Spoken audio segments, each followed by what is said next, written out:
Baik, bismillahirrahmanirrahim. Assalamualaikum warahmatullahi wabarakatuh. Perkenalkan nama saya Riko Fadli Ardiansyah dan NRP 15 2023 Dan di sini saya akan menjelaskan terkait arsitektur ANN yang sudah ditugaskan, mungkinnya di tugas 2. Dan kita akan melakukan epochnya atau iterasinya 2 kali ya, kurang lebih seperti itu. Dan di sini kita diberikan inputnya terlebih dahulu, yaitu X1 dan juga X2 dengan besaran 0,01 dan juga 0,52. Dengan keluaran O21-nya adalah 0,79 dan O22-nya 0,21 alias si output layarnya. Lalu ada bobotnya, di mana weight 11 itu 0,15, weight 12-nya 0,25, weight 13-nya 0,2, weight 14-nya 0,3, weight biasnya 0,35 dan juga weight bias 12-nya 0,35. Sedangkan bobot awalnya itu ada di 0,4, 0,5, 0,45, 0,55, weight biasa 0,6 dan juga 0,6, kurang lebih seperti itu. Untuk yang pertama, kita akan melakukan forward pass. Bentar. Nah, yang pertama kita akan melakukan forward pass, di mana forward pass ini bertujuan untuk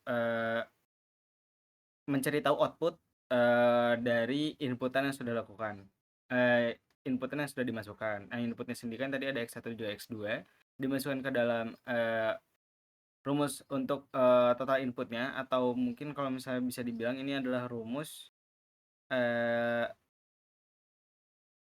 penjumlahan secara secara linear gitu ya, penjumlahan secara linear.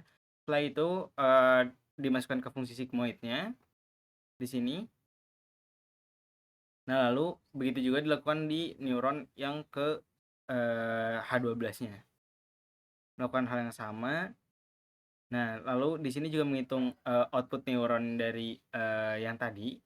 Itu menggunakan rumus yang sama juga, melakukan penjumlahan net, lalu juga nanti diakhiri dengan sigmoidnya. Kurang lebih seperti itu.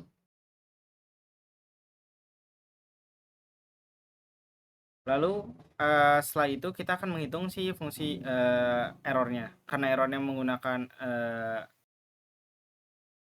squared error, jadi kita akan menghitung total error dengan cara menjumlahkan semua dari perhitungan tengah dikali target dikurangi output kuadrat. Kurang lebih kayak gitu. Dan hasilnya adalah 0,16143603985. Kurang lebih seperti itu. Dan si squared error ini nantinya itu sebagai tanda ataupun sebagai parameter di mana si fungsinya ini sejauh apa atau se-error apa gitu, sengaco apa. Dan karena memang masih ada errornya, berarti kan kita perlu diperbaiki. Nah, cara memperbaikinya kayak gimana? Itu melalui backward pass, di mana di backward pass ininya sendiri dia akan memperbarui bobot-bobot yang digunakan sebelumnya. Kurang lebih seperti itu. Yang kita gunakan adalah chain rule dan juga turunan parsial. Nah, mungkin kalau misalnya secara sederhananya, kalau misalnya kita ambil contohnya, seberapa pengaruh bobot yang ada dengan terhadap errornya gitu.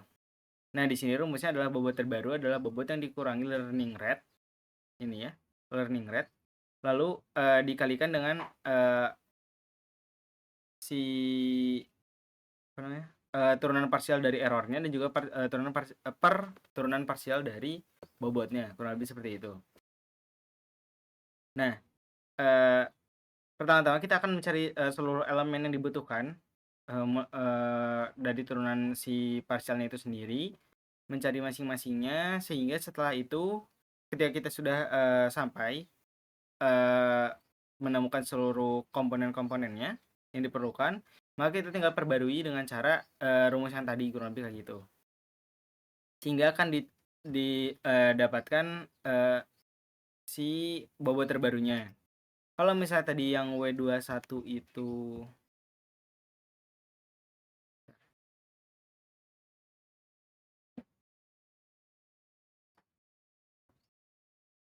sebentar.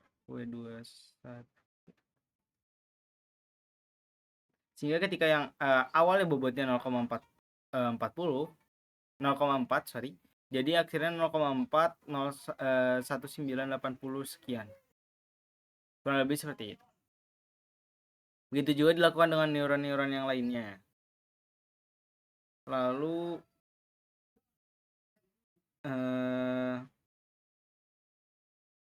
setelah melakukan update bobot keseluruhannya, kita akan mendapatkan hasil sebagai berikut. Untuk bobot W11, 12, 13 ada di 0,4199, W12 nya 0,1499 juga, bobot ke-13 nya ada di 1971 dan begitu juga seterusnya setelah melakukan bobot ini. Nah, karena kita di soal disuruh untuk melakukan iterasi 2 kali atau epoch 2 kali, maka kita akan melakukan proses yang sama 2 kali dengan inputan atau variabel-variabel yang sudah berubah sebelumnya.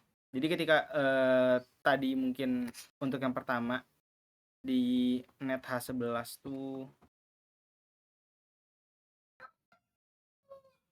adalah yang pertama tuh ini kan 0,15. Yang asalnya tadi 0,15, kita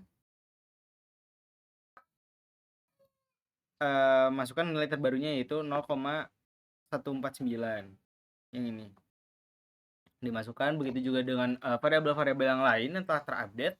Lalu kita lakukan juga kan ini awalnya forward pass mulai dari input, output, dan juga hiddennya. Nah, setelah itu kita lanjut ke backward pass-nya, di mana backward pass-nya kita akan memperbarui bobot kurang lebih dengan cara yang sama sehingga menghasilkan bobot-bobot terbaru. Nah, setelah melalui proses hitungan yang panjang, akhirnya akan mendapatkan update bobot seperti yang sudah saya tunjukkan di layar, kurang lebih seperti itu. Jadi intinya adalah karena kita akan selalu memperbarui bobot, jadi kita perlu menghitung setiap gerakan dari input ke layer berikutnya. Jadi ketika dari input layer masuk ke hidden layer dihitung, begitu juga hidden layer yang berpengaruh lainnya, dan juga ditambahkan dengan bias di sini. Nah, nanti setelah proses semua selesai sampai dengan output, kita backward pass, di mana backward pass ini akan mempengaruhi bobot-bobot yang ada di langkah-langkah sebelumnya, sehingga error si modelnya itu sendiri akan berkurang, kurang lebih kayak gitu. Mungkin sekian yang dapat saya sampaikan. Terima kasih atas perhatiannya. Mohon maaf apabila banyak kekurangan dan juga kesalahan. Sekali lagi terima kasih. Assalamualaikum warahmatullahi wabarakatuh.